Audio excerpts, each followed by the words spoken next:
Inson vafot etsa, barcha amallari to'xtaydi. Faqatgina 3 ta narsa qoladi.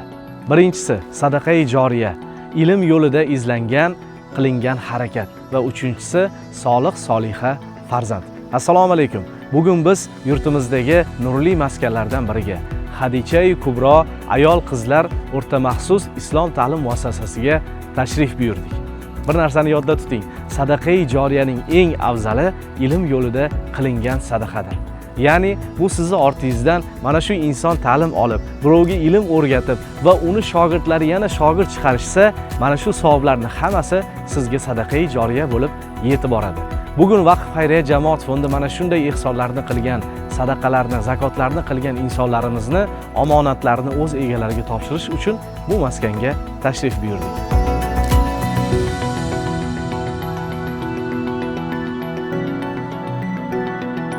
Men 2-kurs talabasiman.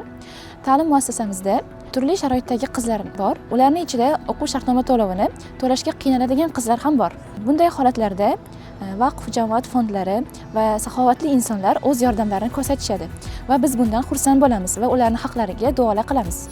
Ta'lim muassasamizda hozirda 101 nafar talaba ta'lim olmoqda.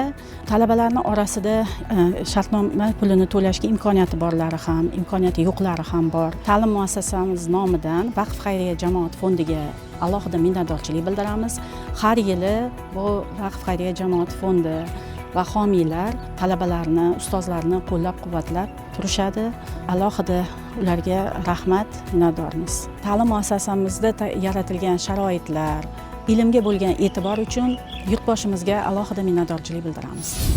Bizda Qur'oni Karim, tafsir, hadis, aqida ilmlari, shu bilan birgalikda dunyoviy ilmlardan tarix, fuqarolik jamiyati, huquqshunoslik hamda zamonaviy tillarni ham o'rganib kelishadi. Yoshlar xalqimizni, vatanimizni kelajagi sanaladi. Shu bois yurtimizda o'tkazilayotgan islohotlarning barchasi ham o'z o'rnida, ham aynan biror bir maqsadga, aynan mana shu yoshlarga qaratilayotgan bejiz emas. Bu juda ham kerakli hamda o'rinda qo'llanilayotgan islohotdir. Biz Hadicha-i Kubro jamoasi va talabalari bu ishda bosh bo'lgan hamda ehsonga sababchi bo'lgan insonlar haqqiga doimo duodamiz. Vaqf xayriya jamoat fondini qo'llab-quvvatlashda davom eting.